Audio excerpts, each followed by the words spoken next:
Sampai orang punya anggapan Allah punya kuasa ya. Ya udah selesai gitu. Tanpa menetapkan dia maha kuasa, paham nggak? Yang penting itu sifat ma'nawiyah itu yang penting itu.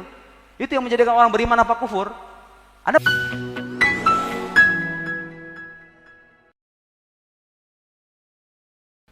Terima kasih, luar biasa sekali kita mendapatkan beberapa teori baru yang menambah wawasan kita. Saya yakin dari teman-teman juga banyak ingin mengungkapkan pertanyaan-pertanyaan. Maka dari itu untuk sesi yang berikutnya yaitu tanya jawab. Namun sebelumnya untuk memberikan semangat lagi kita minta tepuk tangan lagi buat narasumber dan semuanya saja.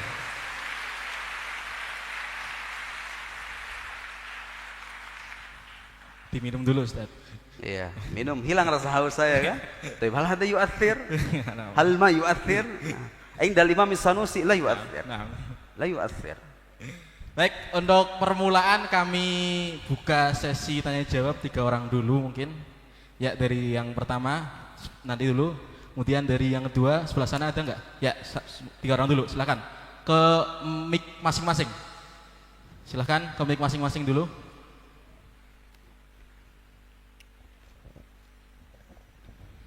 Silakan kami tangkap 3 pertanyaan dulu mengenai tema pada malam hari ini. Monggo Ustaz. Assalamualaikum warahmatullahi wabarakatuh. Perkenalkan dulu Ustaz namanya. Satu tes. Perkenalkan, nama saya Johan dari Desa Talang, desa sebelah. Saya dari luar, bukan santri sini. Pertanyaan saya ada 3. Yang pertama, Ustaz, kenapa ilmu tauhid disebut ilmu kalam? 1. Yang kedua, mohon penjelasan mengenai penjelasan yang esensial atau intinya inti perbedaan antara sifat ma'ani dan ma'nawiyah. Kenapa harus ada sifat ma'nawiyah? Bukankah ma'ani saja sudah cukup? Itu yang kedua. Yang ketiga, mohon komentari temuan apa yang saya pikirkan. Saya memikirkan dan menemukan bahwa wujud kita, wujud benda material itu sebenarnya terpotong-potong. Eksistensi kita sebenarnya cut eksisten, terpotong-potong. Maksudnya begini. Kalau saya ngitung 1 sampai dengan 5 detik misalkan, 1, 2, 3, 4, 5, maka kita yang ada di posisi detik ketiga ini sebenarnya bukan kita yang ada yang tadi di detik kedua. Jadi kita selalu baru. Jadi wujud kita yang kelihatannya ada terus ini sebenarnya ada, tidak ada tiada, ada tiada, ada tiada. Seperti itu dalam milisecond setiap kali selalu baru. Ini saya istilahi cut eksisten. Kenapa saya berpikir seperti ini? Karena satu benda pasti satu keterangan waktu. Sudah beda keterangan waktu, pasti beda benda. Jadi wujud kita selalu baru. Mohon pendapatnya Dat mengenai ini. Jadi begitu saya nemu seperti ini, kesimpulan seperti ini, saya berarti menyimpulkan juga bahwa peran Tuhan, peran Allah itu ya di setiap saat, bukan hanya di awal dulu, waktu Big Bang atau apapun itu. Jadi peran Tuhan setiap saat. Gitu Dat, 3 pertanyaan dari saya. Terima kasih, mohon maaf. Assalamualaikum warahmatullahi wabarakatuh. Waalaikumsalam warahmatullahi wabarakatuh. Lanjut jawab dulu. Jawab aja dulu. Jawab. Ini dari pertanyaan dari santri luar ini Ustaz. Iya. Ada 3 pertanyaan mengenai perbedaan sifat ma'ani dan ma'nawiyah. Kemudian kenapa tauhid disebut ilmu kalam. Yang ketiga minta komentar penemuan beliau yang mengatakan wujud kita itu selalu baru setiap detiknya begitu. Baik. Itu 2 pertanyaan pertama bisa dijawab sama santri atau hidiyah. Betul nggak? Tapi nanya ke saya mau nggak mau saya jawab. Memang bisa Pak, nanti ditanya sama santri ini. Udah melotok mereka semuanya, begituan. Okelah, saya jawab aja. Ilmu kalam itu dinamai ilmu kalam. Ada ilmu muhdas, gitu ya. Tasmiyah muhdasah. Penamaan ini baru. Enggak ada di zaman Nabi. Kalau enggak ada di zaman Nabi, kalau orang Wahabi itu begitu logikanya. Kok ada di zaman Nabi berarti bid'ah gitu. Jadi ilmu kalam dinamai ilmu kalam karena ada banyak jawaban. Salah satu jawaban yang paling populer karena isu yang paling banyak menyedot perdebatan para teolog di masa dulu, di masa formasi ilmu ini, itu seputar kalamullah, seputar kalam Allah. Dan sampai hari ini masih banyak orang salah paham tentang kalamullah ini. Disangkanya kalau Allah ngomong wa il qala rabbuka lil malaikati usjudu li Adam, usjudu li Adam. Mereka membayangkan Tuhan ngomong usjudu li Adam gitu. Salah. Al kalam laisa biharfin wala sautin wala lughah. Itu kan bahasa Ahlus Sunnah. Sampai sekarang itu persoalan penting banget tuh dibahas, tapi sayangnya kadang-kadang susah disederhanakan. Ada tuh Pak perdebatan saya dengan profesor yang dari Amerika seputar kalamullah itu. Itu ada di PTIK itu dulu seputar kalamullah. Di dulu debat, mereka udah debat sudah sejak dulu seputar kalamullah. Namanya ilmu kalam. Ada lagi yang menjawab dinamai ilmu kalam karena karangan-karangan ulama terdahulu ketika mereka memulai pembahasan biasanya di awal dengan kata kalam. Al-kalamu fil qudrah, al-kalamu fil iradah, al-kalam itu maksudnya esai gitu ya, esai tentang ini, obrolan, pembicaraan seputar kuasa Allah, pembicaraan seputar kehendaknya, pembicaraan seputar ini. Diawali itu kitab-kitab dengan kata kalam. Ada juga yang mengatakan ilmu ini karena kalau dipelajari yu'inul insan ala at-takallum wa iradil hujaj. Ilmu ini kalau dipelajari akan memudahkan orang untuk bicara. Kalam itu kan pembicaraan. Untuk bicara secara mantap dalam mengukuhkan akidah keagamaan. Dan itu fakta. Ilmu ini kalau Anda pelajari secara matang, udah selesai itu. Michael Martin, Dawkins, Sam Harris, Daniel Dennett, siapa lagi? Graham Oppy. Graham Oppy itu yang ateis Australia itu. Saya baca berapa karyanya, udah kelar itu semuanya. Mau bis jadi gitu kata orang Mesir. Gak ada yang baru. Semua udah ada jawabannya. Nah, itu maksudnya ya, saya kira. Yang kedua, kenapa harus ada penjelasan sifat ma'nawiyah? Sebetulnya Asy'ariyah Qudama, Asy'ariyah generasi awal, termasuk Imam Abul Hasan Al-Asy'ari, menetapkan 13 sifat. Karena kalau orang sudah menetapkan sifat ma'ani, sudah konsekuensi itu. Konsekuensinya pasti akan menetapkan sifat ma'nawiyah. Jadi kalau boleh saya sederhanakan dengan bahasa yang lebih gampang, sifat ma'nawiyah itu bukan sifat tambahan, Pak. Dia hanya penguatan dari berlakunya sifat ma'ani bagi Allah Subhanahu wa taala. Kalau Allah dikatakan kuasa, ya dia maha kuasa dong. Kalau Allah dikatakan kalau dikatakan punya kehendak, ya dia maha berkehendak dong. Paham nggak maksudnya? Mu'tazilah dulu, Mu'tazilah hanya percaya Allah qadir, Allah maha kuasa. Ini menafikan sifat zaidah ala dzat. Gitu kan? Dikafirkan? Enggak. Karena qasim mushtarak. Ada semen perkat antara kita dengan Mu'tazilah dengan kelompok yang lain bahwa Allah maha kuasa. Tapi apakah dia berkuasa dengan sifat kuasa yang zaidah ala dzat? Mereka menafikan, kita mengafirmasi. Jadi sifat ma'nawiyah itu bukan sifat mulazimah, ya kan? Dia itu senantiasa menyertai. Karena Allah ini punya sifat kuasa, konsekuensi logisnya dia maha kuasa. Maha kuasa itu qadiran. Paham ya maksudnya? Kenapa harus disebutin? Al-jahal fil aqaid. Jadi sebenarnya ada sifat-sifat yang bisa disortir, ya kan? Seperti sifat apa misalnya? Sifat apa tuh? Sifat qiyamuhu binafsihi. Sebenarnya dengan sifat qidam Anda sudah selesai itu. Allah nggak butuh sama yang lain, ya kan? Tapi kenapa harus ditegaskan? Demi menutup rapat pintu kebodohan dalam agama. Supaya gini Pak, jangan sampai orang punya anggapan Allah punya kuasa ya. Ya udah selesai gitu. Tanpa menetapkan dia maha kuasa, paham nggak? Dikhawatirkan orang tidak padahal yang penting itu sifat ma'nawiyah itu yang penting itu yang menjadikan orang beriman apa kufur. Anda percaya nggak Tuhan maha kuasa? Allah qadir. Kalau Anda percaya sudah selesai, Anda mukmin gitu ya. Kalau Anda menafikan sifat ma'ani, Anda mubtadi'. Lasta kafiran lakinnaka mubtadi'. Gitu kan versi Ahlus Sunnah? Gitu ya. Ini supaya menutup rapat kecacatan dalam berkeyakinan, ditegaskan. Seperti sifat wajib bagi Rasul, Imam Sanusi dalam muqaddimat hanya menyebut satu sifat, betul nggak? Sifat amanah saja. Padahal kita sidq, tabligh, fatonah. Dalam Ummul Barahin tidak disebut sifat fatonah, ya kan? Betul nggak? Ya, bukan berarti beliau tidak mengakui, tapi penyebutan 3 sifat ini udah mewakili gitu loh. Paham gitu ya? Ya gitu. Fi ijmal fi tafsil. Ada yang barang saya gerobak, ada yang memerinci. Yang terakhir itu Pak, itu pendapat Imam Abul Hasan al-Asy'ari, al-arad la yabqa zamanain. Itu sesuai dengan yang Bapak sebut. Memang betul gitu. Memang betul. Pandangan Imam Abul Hasan al-Asy'ari itu begitu. Baju, warna baju yang saya pakai sekarang, 1 detik, 2 detik kemudian itu udah beda lagi warnanya. Secara tentu kalau beliau analisisnya analisis rasional ya, bukan penemuan-penemuan saintifik. Kalau ada temuan saintifik yang mengatakan demikian, ya itu sesuai dengan apa yang dikatakan oleh imam kita, Imam Abul Hasan al-Asy'ari. Itu yang dimaksud dengan paham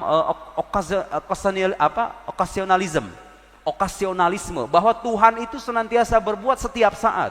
Sekarang warna ini kan nih baru, yang warna biru ini tadinya ada kemudian tiada, diganti lagi arad itu terus menerus begitu, dan kebergantian itu tidak bisa lepas dari kuasa Allah Subhanahu wa taala. Karena itu kuasa Allah itu kullu yaumin huwa fi sya'an. Allah itu fa'al, senantiasa berbuat begitu ya. Jadi begitu, itu yang saya tahu. Saya sudah uraikan itu, uraiannya al-arad la yabqa zamanain di buku Ilmu Makulat. Ilmu Makulat itu ada uraian saya di situ, pendapat ya, Imam Abul Hasan al-Asy'ari. Dikritik itu sama beberapa orang Wahabi. Saya tahu itu kritikannya. Naqad yani la yuzkar. Kritik yang enggak begitu signifikan. Kalau soal akhar Yang apa? Assalamualaikum warahmatullahi wabarakatuh. Waalaikumsalam. Perkenalkan, nama saya Trisna Maulana Muhammad dari Bojong, Tegal. Yang kami ingin pertanyakan adalah, pertama, tadi menyinggung, mungkin saya paham dari kesimpulannya ada hukum hakikoh, ada hukum dhahiroh. Tadi menggunakan hukum dhahiroh itu dengan syarat. Lah, bagaimanakah perbedaan syarat dengan sabab? Artinya pengucapan yang baik itu untuk menjaga akidah. Seperti contoh seperti ini. Kalau ingin makan, kalau kamu ingin kenyang, maka kamu makan. Lah, ketika makan ini ucapannya apakah dengan syarat apa dengan sabab? Sebab makan kamu akan kenyang. Jadi perbedaan syarat kan, ada masyrut pasti ada syarat. Tapi tidak mesti ada syarat, ada masyrut.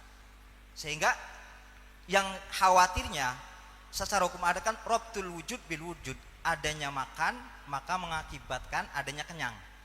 Adanya api menempel maka akan terjadi adanya terbakar.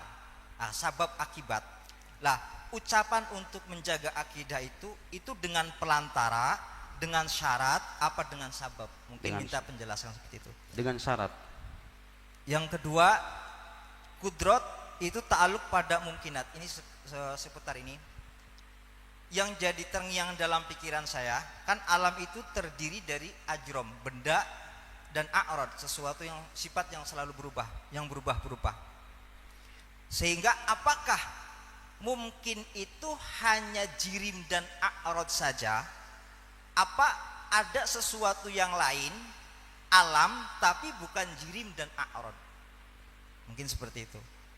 Sehingga seperti halnya kayak Imam Asy'ari mengkriteriakan a'rad itu adalah amrun wujudi, sesuatu yang sifat yang derajatnya bisa dilihat. Dan selain Imam Asy'ari, derajat a'rad adalah hal atau dan amrun wujudi. Sehingga apakah simpulan pertanyaan, apakah secara logika kita itu hukumnya Allah membuat alam selain jirim dan a'rad? Jadi mungkinat itu apakah hanya terdiri dari ajrum dan a'rad saja, apa ada sesuatu yang lain? Mungkin seperti itu. Ustaz, langsung. Nah, pertama, mana yang lebih selamat? Sebenarnya begini Pak, kita itu dalam kehidupan sehari-hari menyebut, gara-gara obat ini nih saya sembuh. Ini gara-gara kemarin ini nih saya kemudian begini. Sebenarnya kita kadang-kadang menyebut ini sebabnya kemarin begini.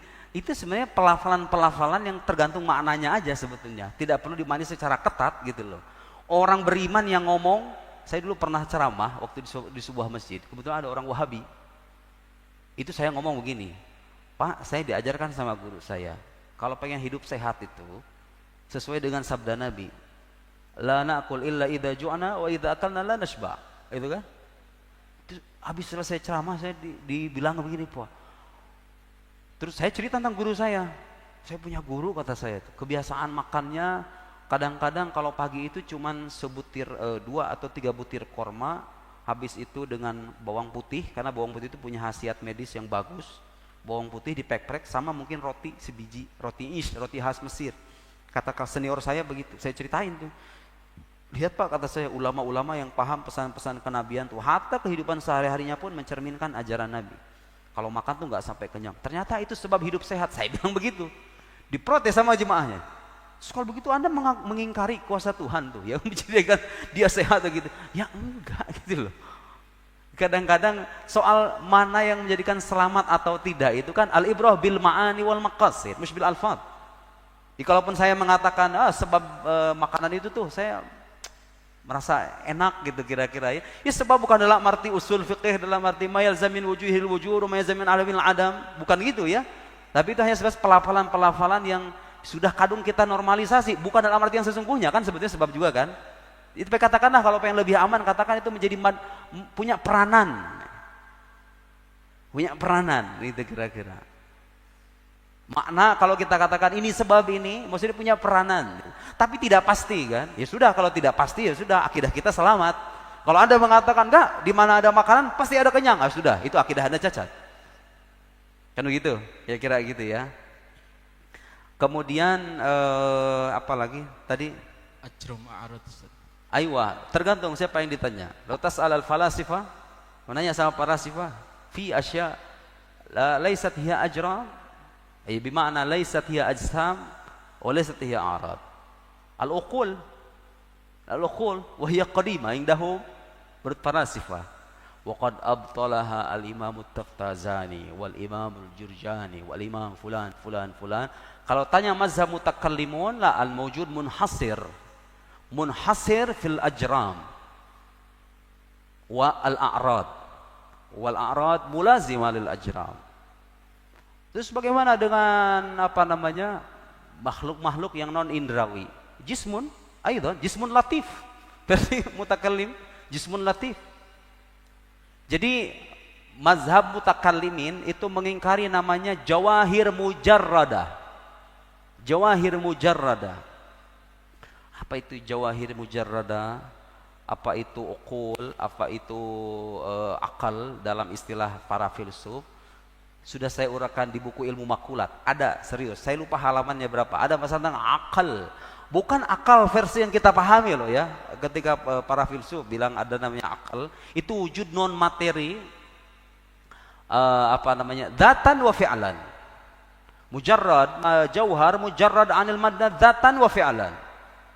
Tapi saya kira udah malam begini bahas begituan puyeng, Wak. Udahlah. Kita ikut aja itu pendapat ulama Ahlussunnah yang menafikan itu. Jadi walhasil al-mawjud imma yakuna jirman wa imma yakuna aradan. Taib al-jiram yashmal al-jauhar al-farad wal jism. Gitu kan? Al-jiram a'am min al-jism. Kullu jismin jiram, wa laysa kullu jiram jisman. Lian al-jiram yantabiq ala al-jauhar al-farad. Lalu akhadha haizan min al-farad, ya kan? Khalas, yani. Pertanyaan lain